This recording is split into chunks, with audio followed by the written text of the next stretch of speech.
most armored warrior in the valley that day was the one who never saw the stone coming. The man with the bronze helmet, the scale coat, the iron-tipped spear, the personal shield-bearer walking 2 steps ahead of him. That man lost. Not to a general, not to a chariot regiment, not to a flanking ambush.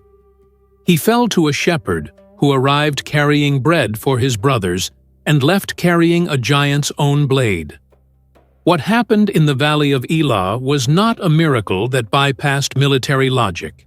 It was military logic operating at a level neither army fully understood in the moment it unfolded.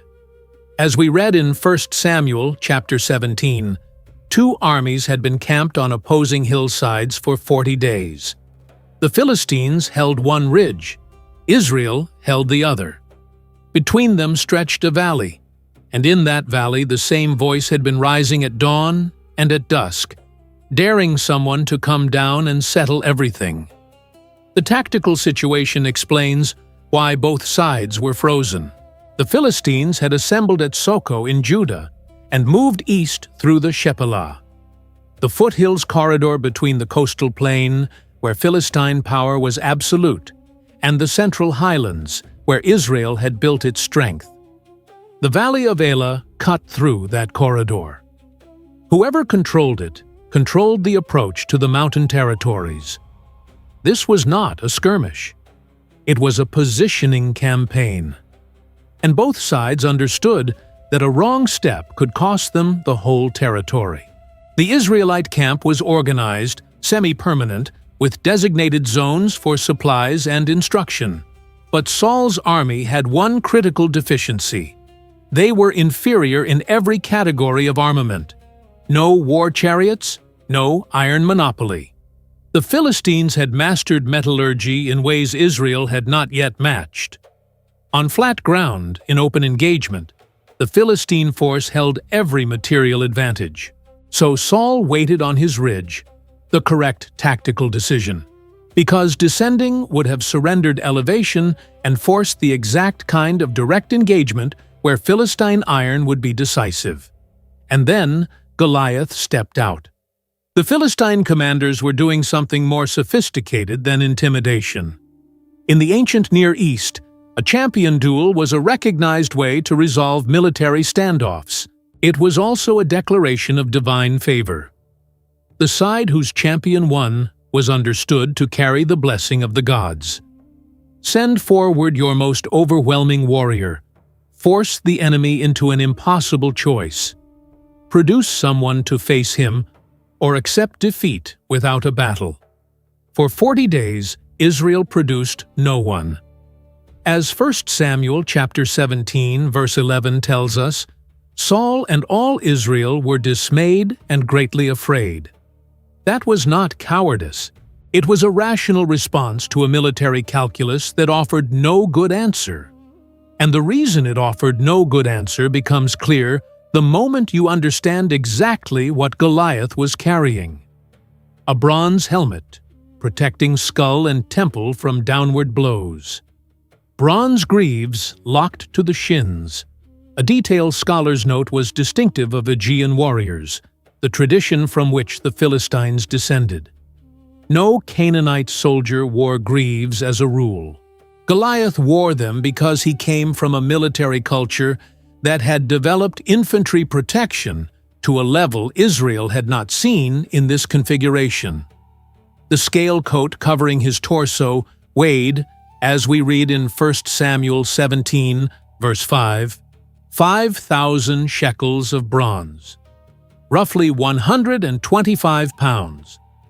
Scale armor was an innovation precisely because it protected without locking movement. Each piece flexed with the wearer. Goliath could swing, pivot, and advance without rigidity.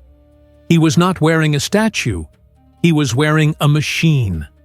Across his back rode a bronze javelin, a first strike instrument designed to penetrate armor at range before closing for the kill. Then came the spear, whose shaft the text describes as being like a weaver's beam.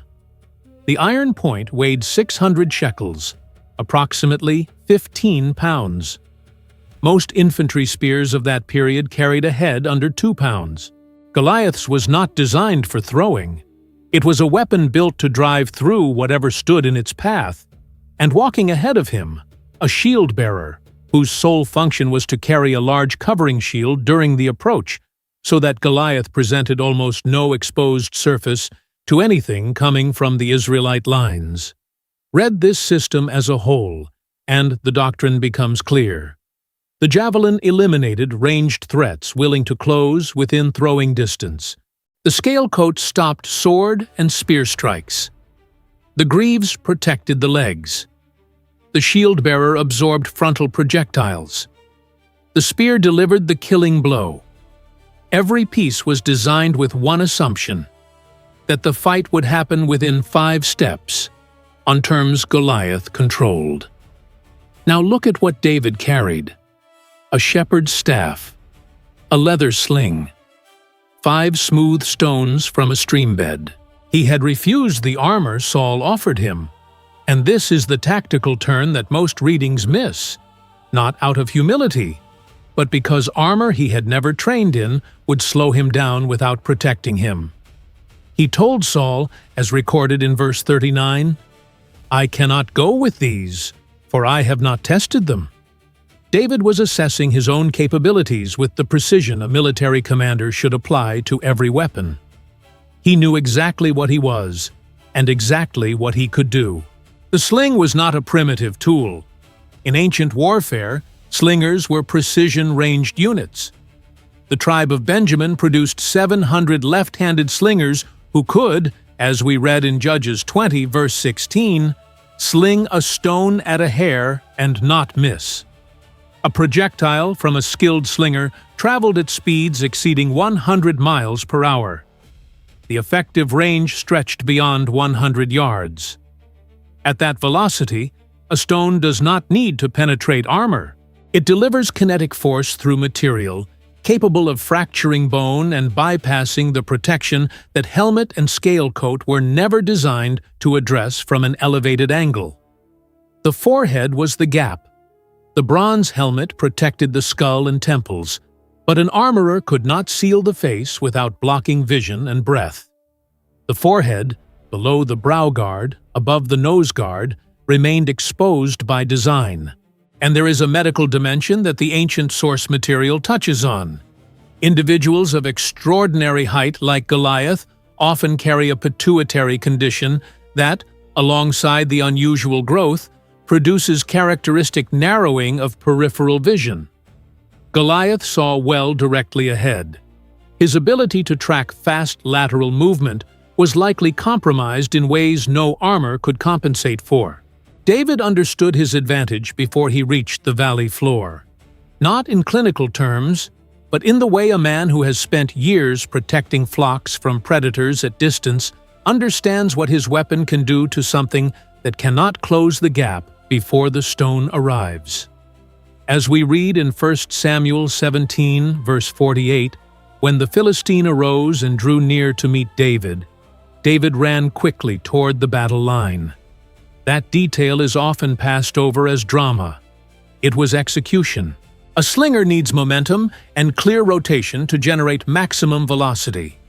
Running forward at the moment of release increases projectile speed and closes distance at the slinger's choosing, not the opponent's. David controlled the pace of the engagement by charging. Goliath, accustomed to enemies approaching slowly or not at all, was now tracking someone who was accelerating. David put his hand in the bag. He loaded the sling in motion, and then, as verse 49 records, the stone sank into Goliath's forehead, and he fell on his face to the ground. The face had been exposed because the shield-bearer was designed for a different threat. A large frontal shield stops a spear thrown from ahead, an arrow fired from the front, a sword at close range.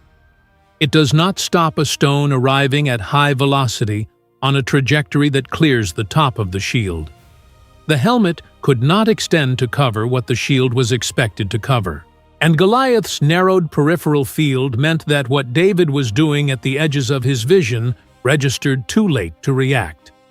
If stories of ancient tactical encounters draw you in, stay with this channel. There are battles ahead that will test everything this one established. The tactical error that destroyed Goliath was not the armor he chose. It was the assumption he carried. Every piece of his equipment was correct for the type of combat he expected. What was wrong was the premise that Israel would send forward a sword and spear warrior who would close to within the range, where all of Goliath's advantages became absolute. Armor that stops a sword offers nothing against a projectile arriving from an unexpected angle.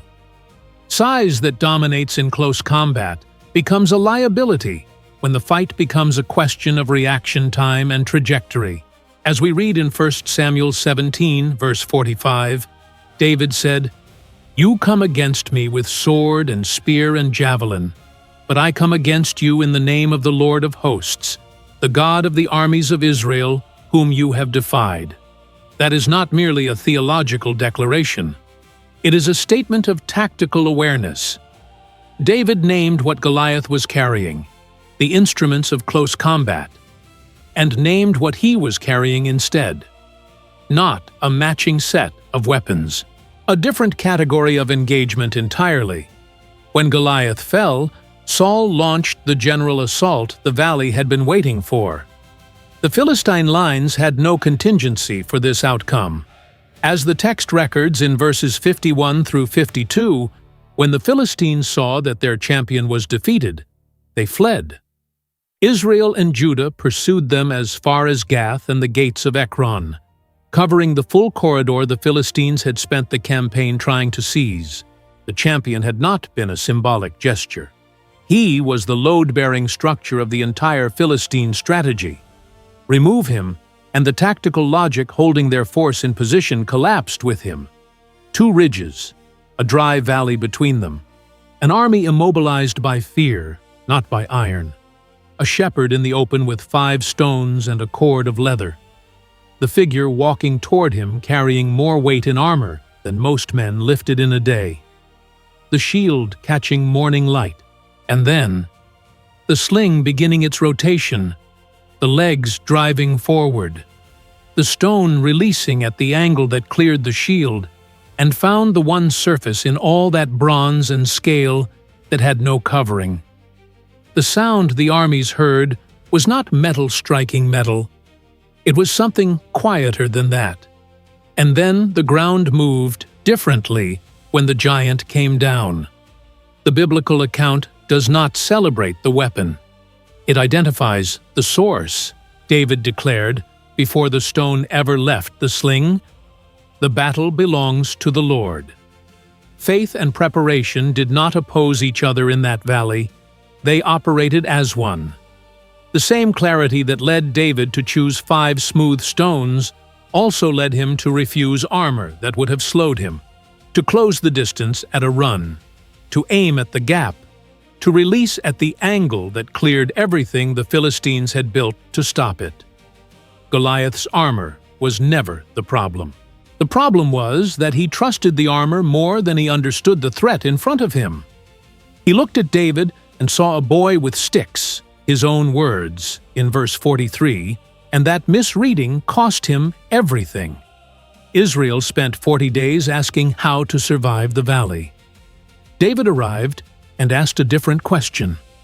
Where does this end, and what is the path there? The answer was a stone. The path was a run. The outcome, as 1 Samuel 17 makes unmistakably clear, belonged not to the arm that threw it, but to the God whose name was spoken before the sling began to turn.